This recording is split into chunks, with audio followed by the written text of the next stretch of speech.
Alright, this is my review of my 2021 Silverado regular cab Summit White 5.3 V8 long bed, since they don't sell them in a short cab anymore, in a short bed I mean.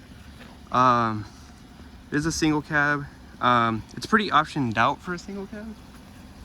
Stuff it has are the safety package, the work truck safety package, the work truck convenience package, and I think that one also comes with like this other package included, but it does have power locks, power mirrors, has all that stuff. And what the safety package adds is the chrome front bumper, a chrome rear bumper, the parking sensors, which are right there. And I don't know if that's it's in the package or not. I'm not 100% sure, but it does have a power outlet in the back, and it also came with the lights in the bed too, and it comes with another power outlet in the interior, which is right here. One thing I think it's pretty funny is that it has 4 outlets and it's just a 3-passenger truck, and it also has 6 water bottle holders, which is kind of funny, you know, 6 cup holders for a 3-passenger truck. Kind of ludicrous, but it's okay, you know, who knows, maybe one day I'll need all that. Mods I've done to it so far, I think I have like around 4 months with this car. I've liked it a lot. And this 4 months of ownership, I've changed the wheels and I put the red tow hooks and the fog lights. At night when I turn all this stuff on, it's just super bright. It's really worth it. Another mod I've done to it is change the tires. It's not a staggered setup, it's even all around. I have the new Nitto NT420Vs. I think they're the replacement to the NT420Ss. I'm not quite sure.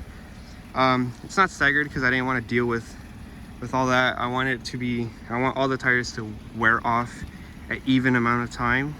That way I don't have to keep changing the rear ones every like so often, and then it's just a mess with staggered setups. I just rather just have it all equally the same and wide, so that way all of them can run out evenly, and that way I could just buy the replacements evenly.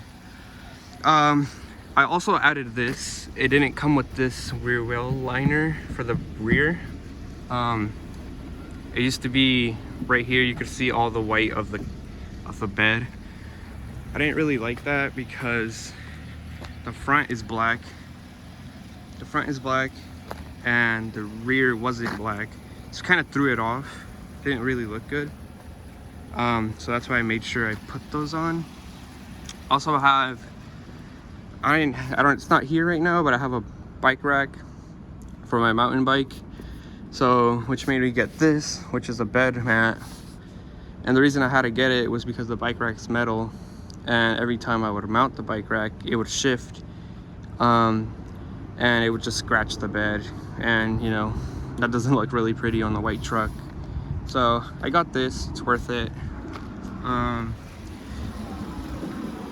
Other plans I have with it are, I want to paint this gloss black and leave these like how they are, the map.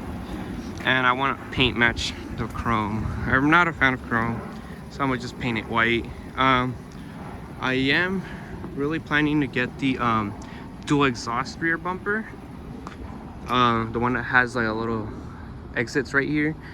I'm looking forward to get that one and paint it white. I want to put the LED lights. This one doesn't have LEDs.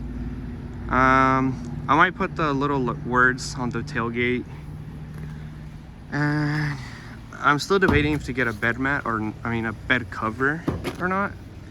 But I feel like I should. I just don't know really any options. And if there is any options for the long bed, it's pretty expensive. I am gonna change the exhaust to the dual exit. I am gonna lower this truck. I'm gonna lower it like 3 inches on the front and like 5, probably, actually take that back, probably 2 inches from the front and 4 from the rear to make it even. I am gonna get the windows tinted darker.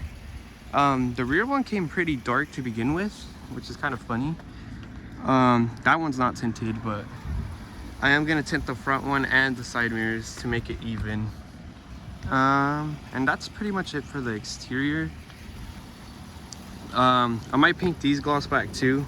I want to paint these gloss black. Interior wise, here's the new button I had to get for the fog lights.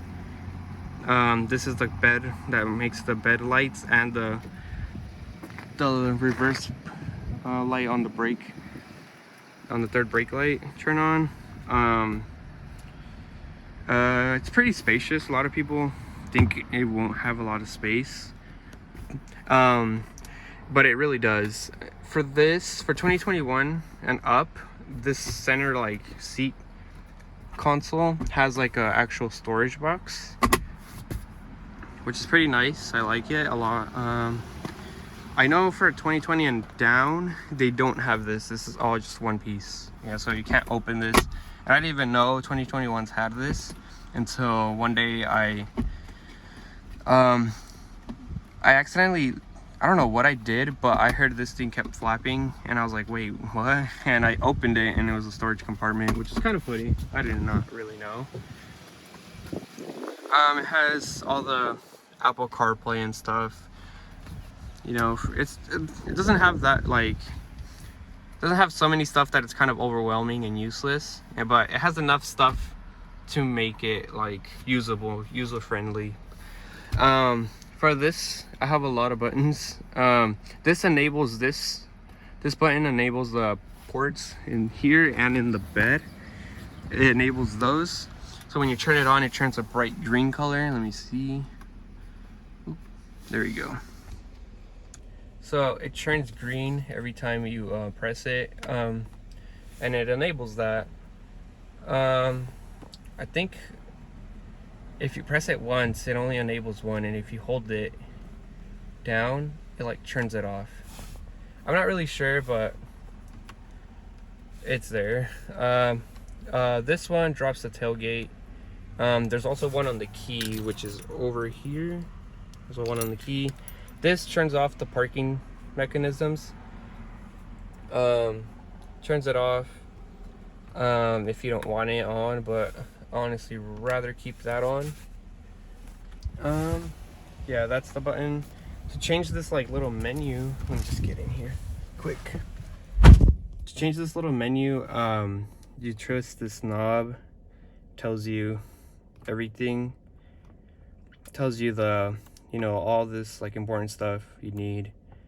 You know, stuff that I've disliked about this truck, because I know a lot of people might ask me what stuff I dislike about this car. The only thing I honestly really dislike is that the active fuel management thing where it turns off the cylinders. That, in my opinion, is really annoying. I do a lot of city driving more than highway, hardly ever on the highway, but when you're city driving, you could really tell that the truck is always fighting with itself to decide if the cylinders should stay on or off. That's pretty annoying in my opinion. I really dislike it. I might take that off completely once the warranty runs out. I know there's stuff, you know, items on the market to take it off, but the Pulsar LT I think isn't California legal, so I don't want to deal with all that stuff if I, you know, get pulled over one day. Yeah, I think that's pretty much it in words of stuff that I dislike. I just really dislike that because you could really feel the truck fighting with itself the entire time that's running. It's super annoying. And since if you do a lot of city driving, you'll notice it a lot. If you do normal driving, like if you do highway driving, it's pretty good, you know, it's worth it. But the times I'm on the highway on long trips, it's pretty good, you know, you don't even notice it. But if you're highway driving a lot, you notice it, and it's super annoying. It's really inconvenient. And yeah, that's pretty much it. Follow the channel for more stuff. I'm gonna do a lot more stuff for this truck. Like I said, I'm gonna lower it, make it a short bed too, but I'm gonna make it a short bed once the warranty runs out too, because I don't want to void it. And it's a brand new truck, so my theme is probably a Redline edition, so I might get the Redline badges. I'm gonna upgrade the brakes to the GM Performance brakes, so I'll also give you guys an update for those. And yeah, that's pretty much it. Just like and subscribe, I guess. And see you guys later.